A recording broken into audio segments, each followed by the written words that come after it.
Hi అందరికీ welcome back to my channel Lavanyaraj. ఈరోజు మనం చేసుకుందాం గోంగూర నిల్వ పచ్చడి. ఎలా చేయాలో చూసేద్దాం రండి. చాలా టేస్టీగా ఉంటుంది. చూసేద్దాం రండి.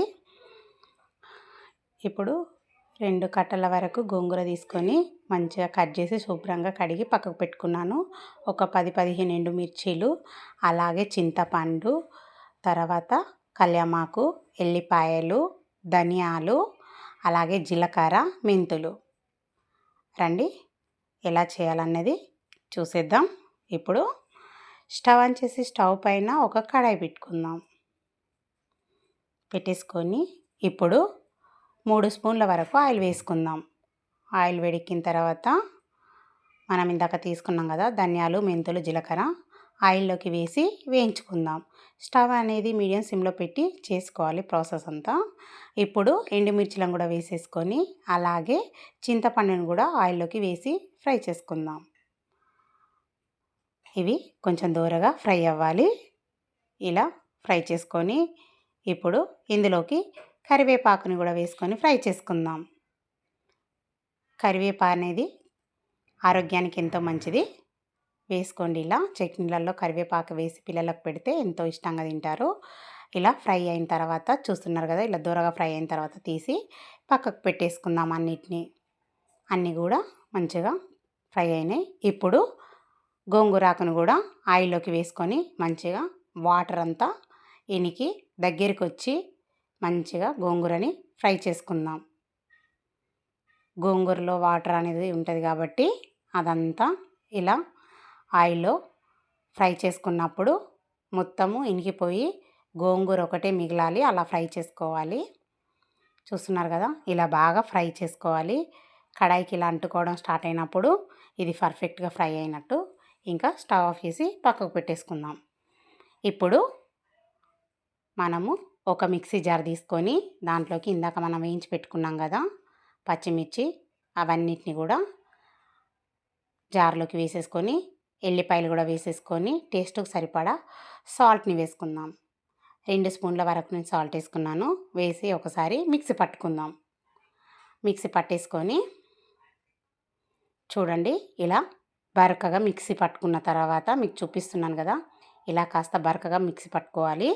ఇప్పుడు మనము ఫ్రై చేసి పెట్టుకున్న గోంగూర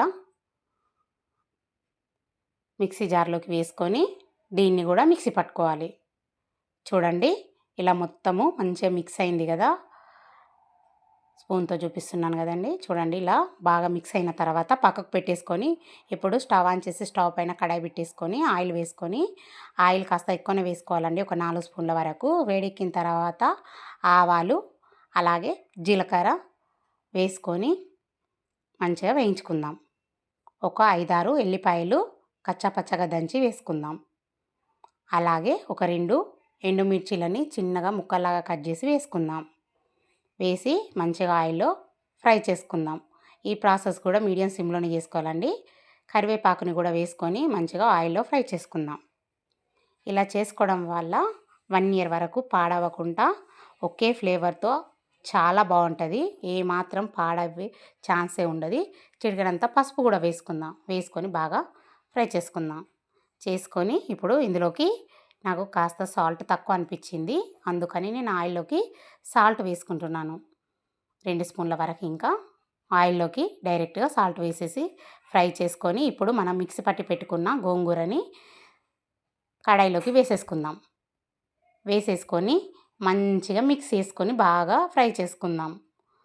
ఇప్పుడు స్టవ్ పైననే చేసేసుకోవాలండి. ఇది వేయగానే వెంటనే ఆఫ్ చేయాల్సిన అవసరం లేకుండా కాస్త స్టవ్ అనేది మీడియం సిమ్లో పెట్టుకొని మంచిగా గోంగూర అంతా దగ్గరికి వచ్చి మంచిగా మిక్స్ అయ్యి ఆయిల్ అనేది సపరేట్ అయ్యే వరకు దీన్ని బాగా కలుపుకోవాలి. ఇలా బాగా కలుపుకొని చూడండి, ఇది రెడీ. ఇప్పుడు ఇంకా స్టవ్ ఆఫ్ చేసుకోవడమే. ఆయిల్ అనేది సపరేట్ అవుతుంది కదా, చూస్తున్నారు కదా.